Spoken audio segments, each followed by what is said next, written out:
Le Parlement dans une situation exceptionnelle. En route pour la session extraordinaire. L'irruption du coronavirus en Suisse met à l'épreuve notre système politique. Dans une démocratie, les pouvoirs doivent continuer d'interagir correctement, même pendant une pandémie.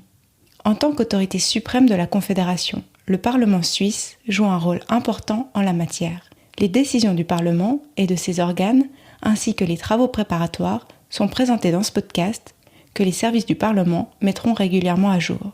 Ainsi, les services du Parlement permettent au public de s'informer des événements liés à la session extraordinaire qui aura lieu début mai et sera consacrée à la gestion de la crise du coronavirus. Chronologie des événements. Fin décembre 2019, le coronavirus était encore loin. Tout a changé le 25 février 2020 lorsque le premier cas d'infection a été annoncé en Suisse. 2 jours plus tard, les services du Parlement ont institué la Task Force Coronavirus. L'objectif était de suivre de près la situation.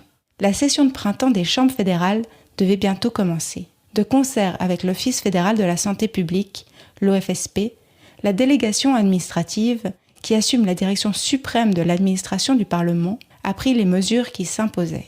Par exemple, des distributeurs de désinfectants ont été installés partout dans le palais fédéral. Il s'agissait de tout faire pour éviter les contagions.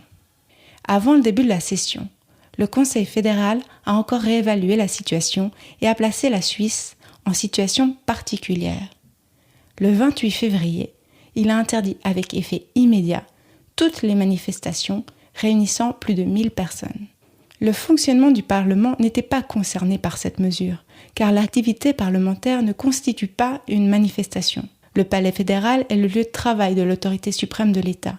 La situation ayant été requalifiée, les services du Parlement ont adapté leurs mesures. La délégation administrative a décidé d'interdire aux visiteurs l'accès au Palais fédéral pendant la session. L'accès des journalistes a lui aussi été restreint. Une fois que ces dispositions ont été mises en œuvre, la session de printemps a commencé, comme prévu, le 2 mars. Au cours de la 2e semaine de session, la situation s'aggravait à vue d'œil en Suisse. La délégation administrative a alors durci une nouvelle fois les mesures préventives. Elle a prématurément mis un terme à la session et a reporté l'examen d'objets qui étaient à l'ordre du jour. Par exemple, l'élection des juges par l'Assemblée fédérale en chambre réunie. À peine 48 heures plus tard, les bureaux des conseils ont décidé que le Conseil national et le Conseil des États n'achèveraient pas non plus l'examen des autres objets. Les bureaux ont ainsi suivi la proposition de la délégation administrative d'annuler la 3e semaine de la session en raison de la propagation croissante du coronavirus. La priorité était de protéger la population et les députés. Cependant, une chose était claire, il ne s'agissait pas d'interrompre complètement le travail du Parlement. Les mesures prises pour lutter contre la pandémie n'ont pas seulement interrompu prématurément le fonctionnement ordinaire du Parlement, elles ont paralysé une grande partie de la vie sociale et de l'activité économique du pays. Après avoir déclaré que la Suisse était en situation extraordinaire le 16 mars 2020, état dans lequel nous nous trouvons encore actuellement, le Conseil fédéral a annoncé, à la fin de la même semaine, un train de mesures visant à soutenir financièrement les petites et moyennes entreprises touchées de plein fouet par la crise du coronavirus. Là aussi, il est important que le Parlement puisse fonctionner. C'est lui qui donne son aval à ces aides financières. Quelques jours après l'annonce de ce train de mesures, la délégation des finances, compétente en la matière, s'est penchée sur les crédits supplémentaires promis par le Conseil fédéral, recommandant au Parlement de les approuver.